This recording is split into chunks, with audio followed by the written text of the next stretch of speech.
Hey, good morning to everybody. Happy Friday. It's Daryl here. It is bright and freaking early, man. It's 3:30 a.m.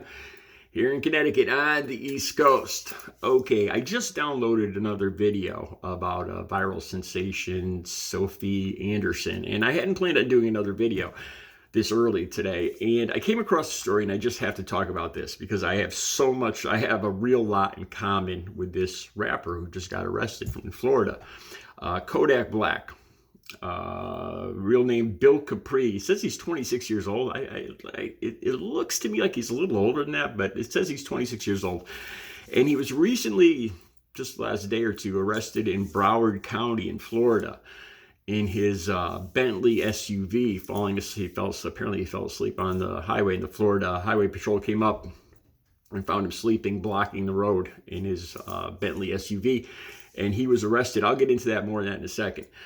I'm a 57 going on 58-year-old Caucasian / Native American guy from Connecticut. I don't know. I don't even know one of his songs. I couldn't even tell you one of his songs.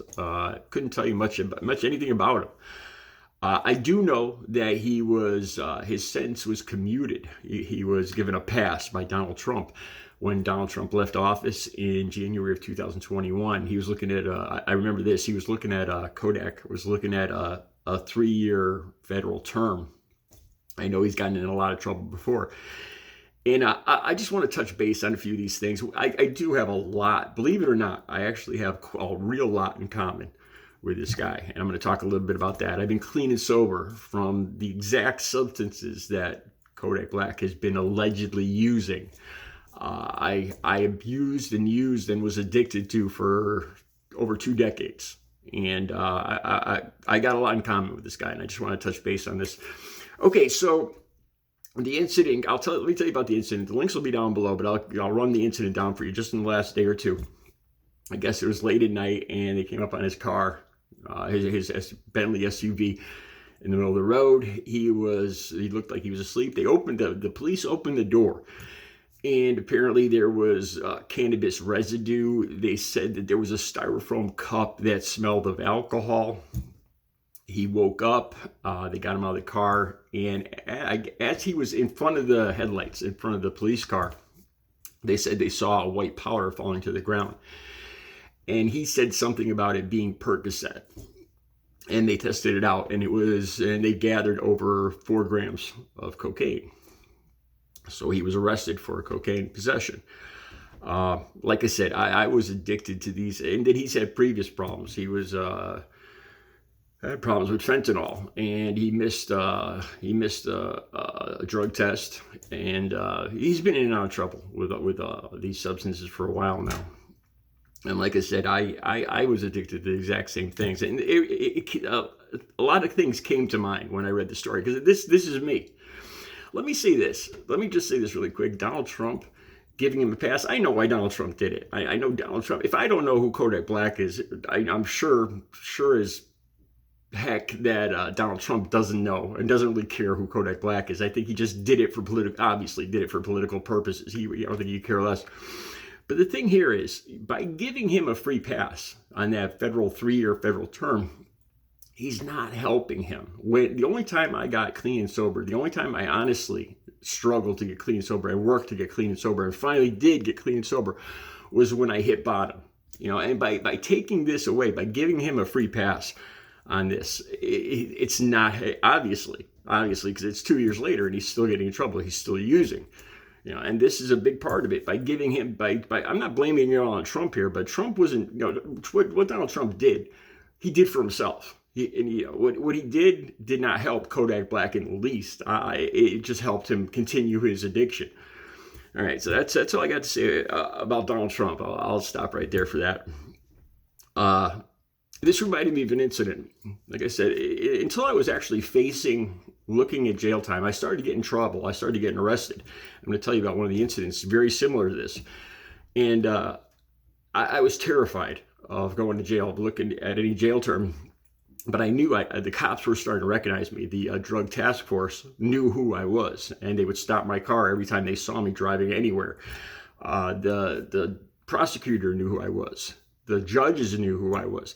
And I knew that it was going to be a very short time before I did end up going to jail.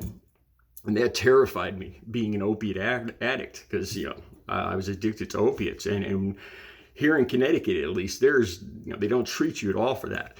So I would go into lockup and I would detox in lockup. And if you have any idea what going through withdrawals from heroin is, especially in lockup, I can't imagine. It'd be hell on earth. And that's one of the things that finally pushed me to get clean and sober. I sought out MAT, medically assisted treatment, or methadone, and that actually worked for me. And then I went on, because it was working for me with the opiates, I went on to quit cocaine, pills, drinking, and everything else. And I've been completely clean and sober since October 23rd of 2006 with the help of medically assisted treatment, or methadone. And it actually did. It only works with opiates. It only reduces the withdrawals from opiates, methadone. But because it gave me a chance, I had this moment of clarity where I thought, like, I could do this. I could actually get clean. And it inspired me to quit everything else. And it worked for me. Okay, this incident here, 4 grams, I think, is almost what we would call an 8-ball back in the day, 3.5 grams. It's an eighth of an ounce of cocaine. It's a considerable amount of cocaine. This reminds me of an incident where me and my friends were what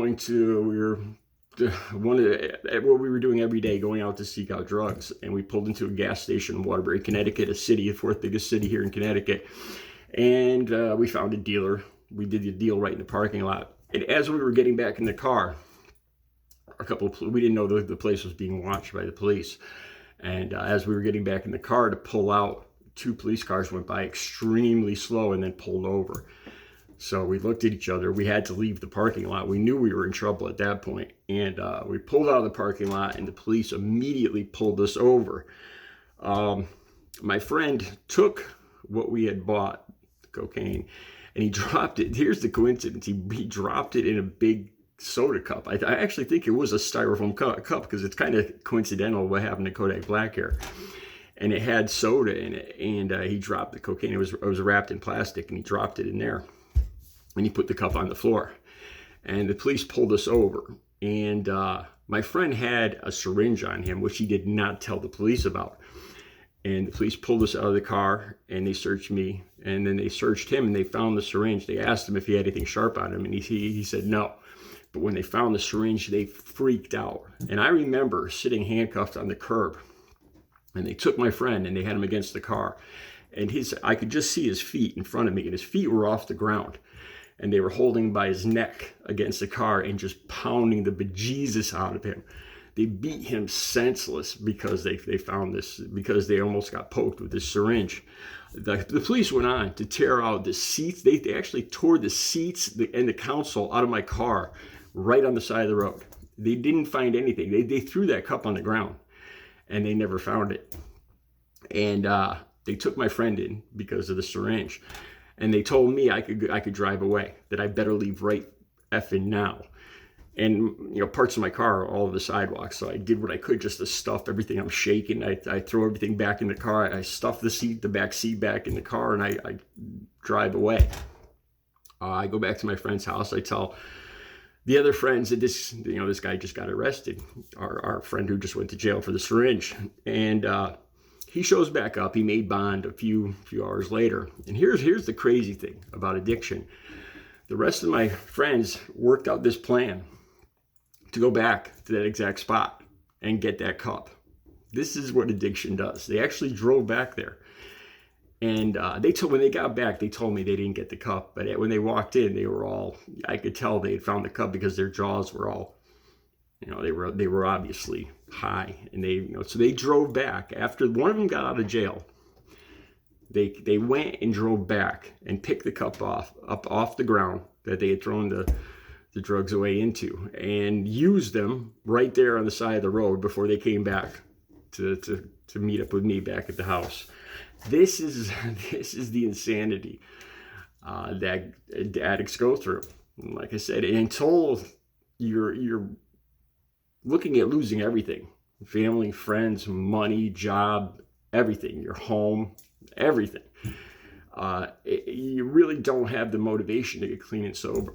And I wish the best for Kodak Black, because at this point it's no longer partying. I don't think it's a party for him anymore. It's just a habit. It's an addiction. It's something he just does every day, and it's just getting him in more and more trouble. And I'm sure it's not I'm willing to bet it's not fun for him at this point anymore.